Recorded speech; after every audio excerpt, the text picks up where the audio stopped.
Hello and welcome you all. Here I am Manasi Ganu welcoming you all.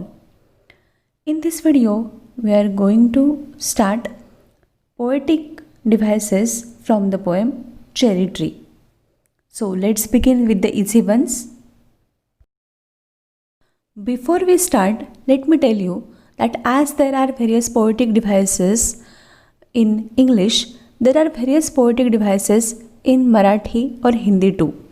Here we are going to learn very easy poetic device, that is alliteration, where consonant sound is repeated pleasingly.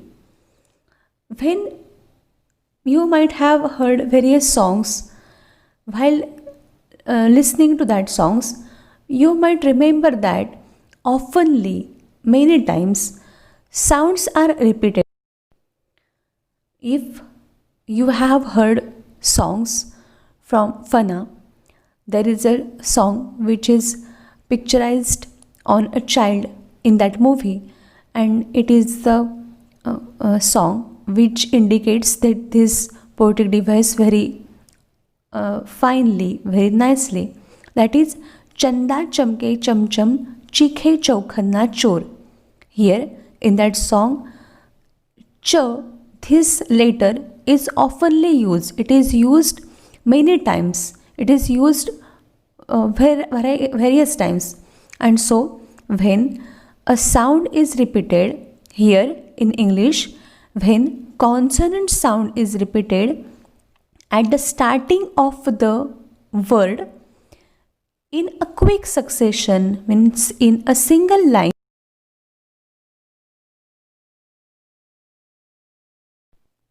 एखादा शब्द इंग्लिशमध्ये जेव्हा एखादं व्यंजन जेव्हा शब्दाच्या सुरुवातीला repeat होतं, एकाच लाईनमध्ये शब्दांच्या सुरुवातीलाच फक्त जेव्हा एखादं व्यंजन रिपीट होतं तेव्हा त्याला ॲलिट्रेशन असं म्हणतात. मराठीमध्ये ह्याचीसुद्धा अनेक उदाहरणं आहेत. मराठीमध्ये याला अनुप्रास अलंकार असं म्हणतात आणि याची अनेक उदाहरणं मराठीमध्ये सुद्धा आहेत. फेमस एक्झाम्पल त्याचं असं आहे की काकीने काकांच्या काळ्या कोटातील कामाचे काळे कागद कात्रीने करा कापले. आता या वाक्यामध्ये प्रत्येक शब्दाची सुरुवात क ने झाली आहे. असंच इंग्लिशमध्ये सुद्धा जेव्हा कॉन्सनंट साऊंडने म्हणजे व्यंजनाने, आता व्यंजन म्हणजे कुठली तर AEIOU ही सोडल्यास ही सगळी वॉवेल्स आहेत, ही सोडल्यास बाकीची सगळी आहेत त्यांना आपण कॉन्सनंट साऊंड असं म्हणतो. जेव्हा कॉन्सनंट साऊंड शब्दांच्या सुरुवातीला रिपीट होतो तेव्हा त्याला ॲलिट्रेशन असं म्हणतात. आता हा एकाच लाईनमध्ये किंवा एकाच वाक्यामध्ये अशा प्रकारचं कॉन्सनंट साऊंडचं रिपिटेशन व्हायला पाहिजे. साऊंड म्हणजे उच्चाराचं रिपिटेशन व्हायला पाहिजे, स्पेलिंगचं नव्हे. बऱ्याच वेळा स्पेलिंग सारखी असतात पण उच्चार सारखेच असतात असं नाही. उच्चाराचा पहिला शब्द सारखाच असतो असं नाही. So let's find out examples from the poem. Now see on page number 66, fourth last line. Shriveled the slender stem, even so. Here you can easily find out that S, this consonant sound is repeated in slender, stem, so in these three words. When consonant sound is repeated at the starting of the word, it is example of alliteration.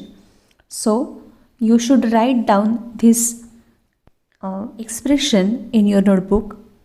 Expression is shriveled the slender stem, even so.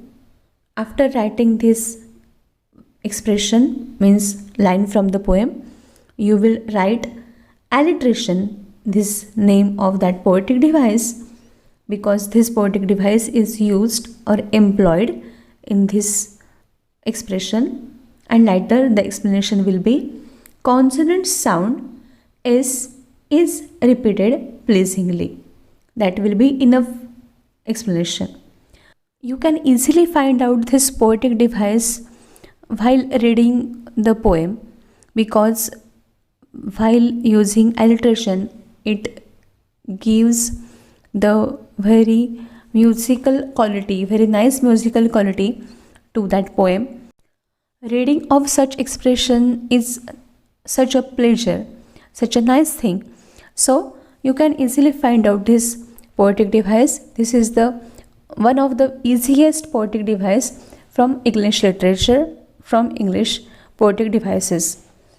So let's find out these examples from the poem. See the last line of page number 66. Its arms in a fresh, fierce lust. Now, which words or which sounds are used or are repeated here? See, we are not going to find out the words.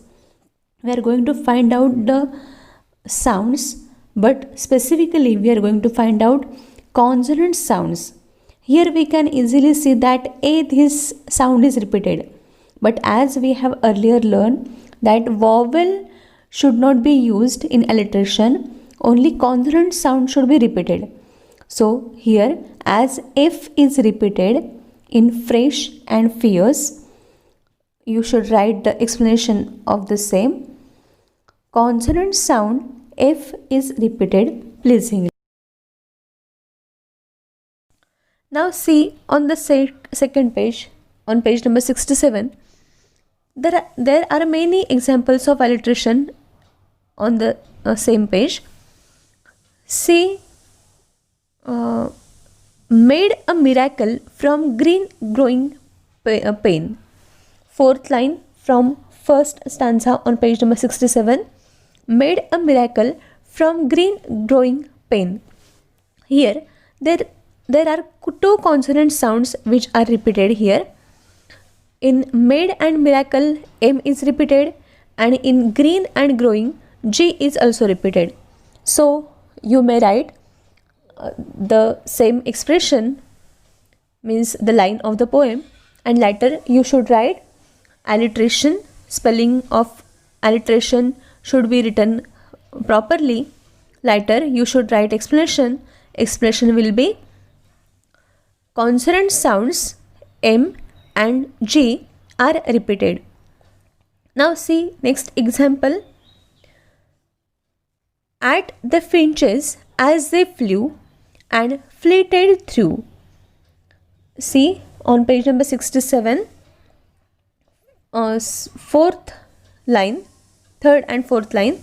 Blind sky at the finches as they flew and flitted through the dappled green is repeated pleasingly. Let's see another example. The sun sank. See on page number 67, fifth last line. Of nectar from each bloom, and the sun sank swiftly, and the stars turned in the sky. In these two lines, this consonant sound is repeated. In sun and sank, this consonant sound is repeated, and in swiftly and stars, this consonant sound is repeated. Now see another example. Who watch wandering while time and the rain. See on page number 67, first stanza, third line. Here you can easily you can easily find out that W, this consonant sound is repeated in who, watch and wondering. So you understood that there are many examples of alliteration from this poem. You have to find out these examples and write it properly with explanation. Now let's understand another figure of speech, that is antithesis. Antithesis actually means opposite words. When opposite words are used or opposite ideas are used or employed in the same line or in two lines, then antithesis, this figure of speech is used. Let us find an example. See on page number 66. It was very small, 5 months child, lost in the tall grass running wild. See on page number 66.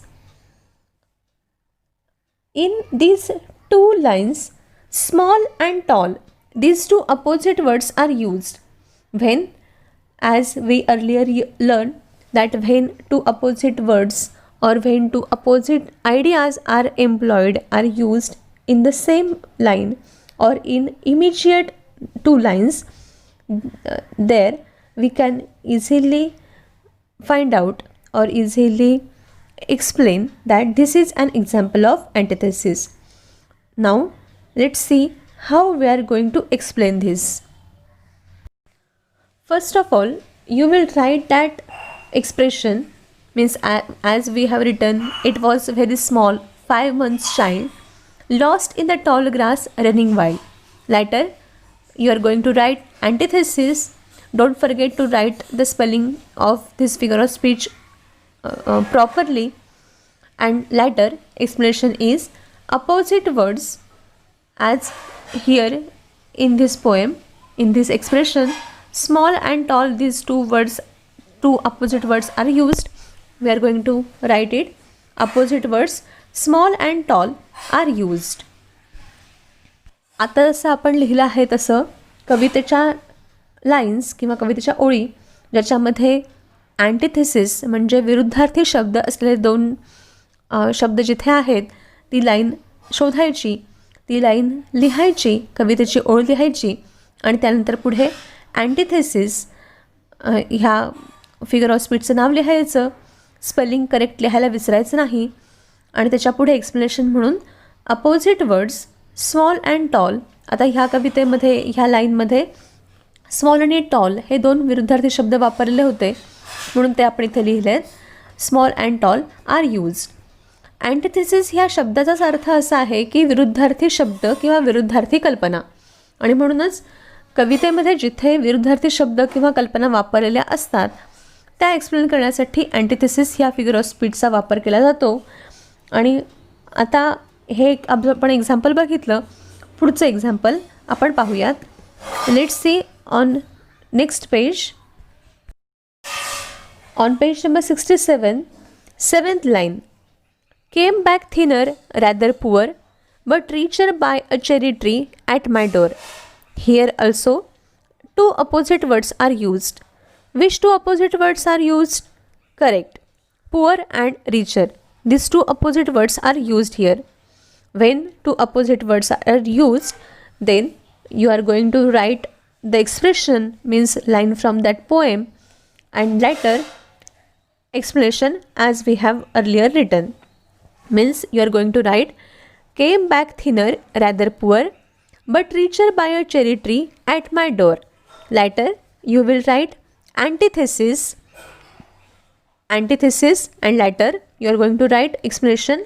Explanation will be opposite words poor and richer are used in the poem. Now let's see another poetic device, that is personification.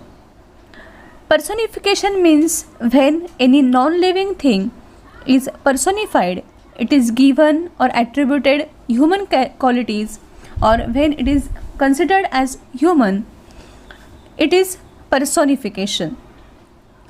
Now let's see examples of this from the poem. See on, I found a tree had come to stay. Here a tree, this non-living thing or non-human thing, is personified.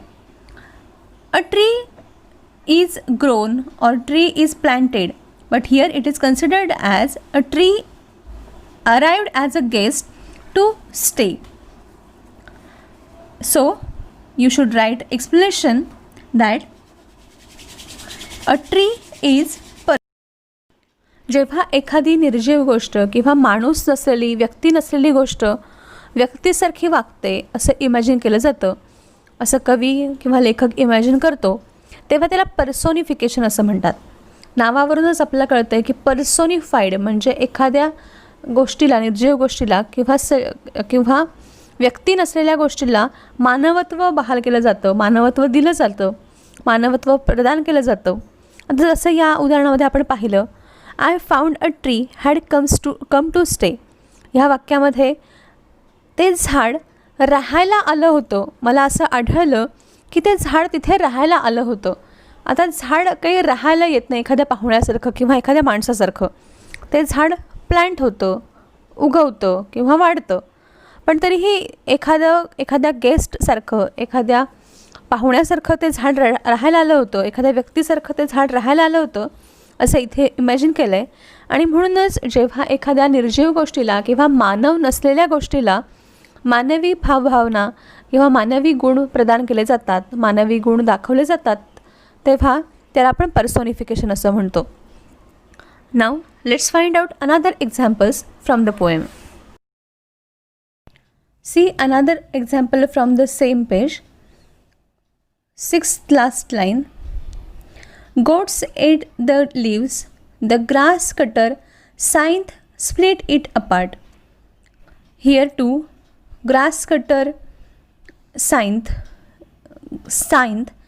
this tool is personified.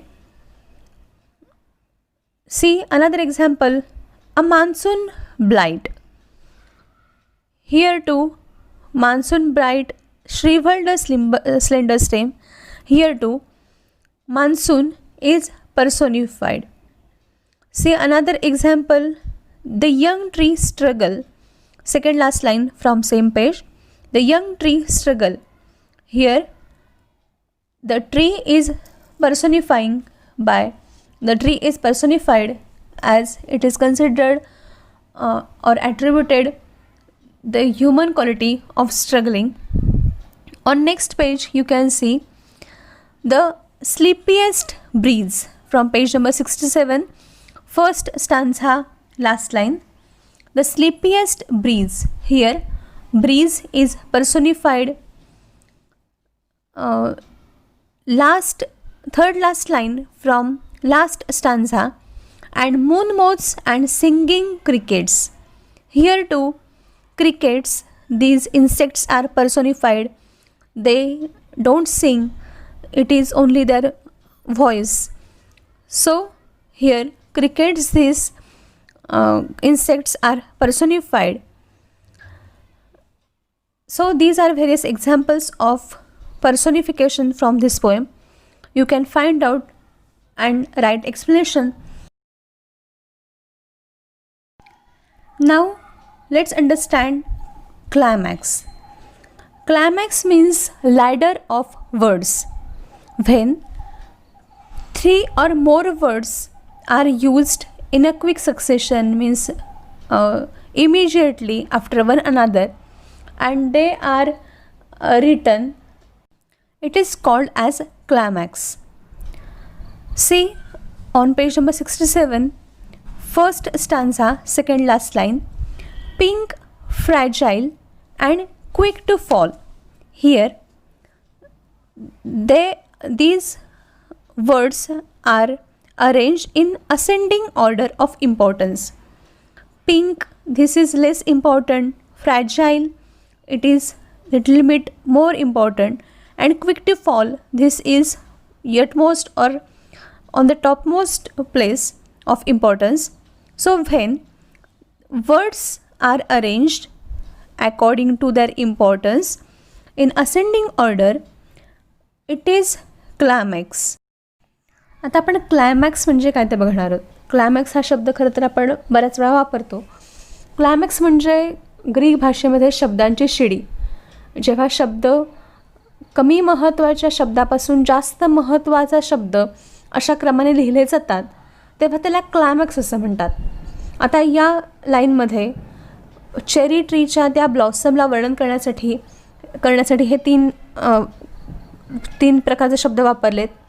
Pink म्हणजे ते cherry blossom कसा होतं, तो बहर कसा होता, तर तो पिंक होता, गुलाबी होता. फ्रॅजाईल म्हणजे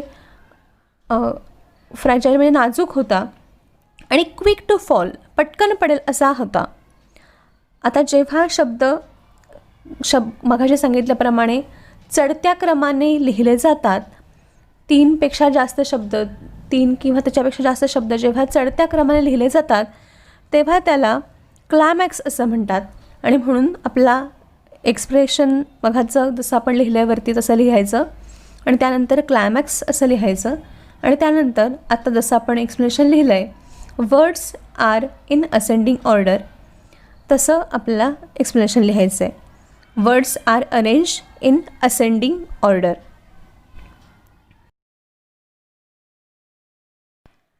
Thank you for watching this episode. In this episode, we learn about alliteration, antithesis, personification, and climax.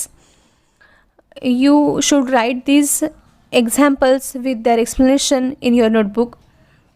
Find out other examples from this poem and remember all this explanation because you will need this in next year. I hope you understand this video. Keep watching my channel. Don't forget to like, share and subscribe.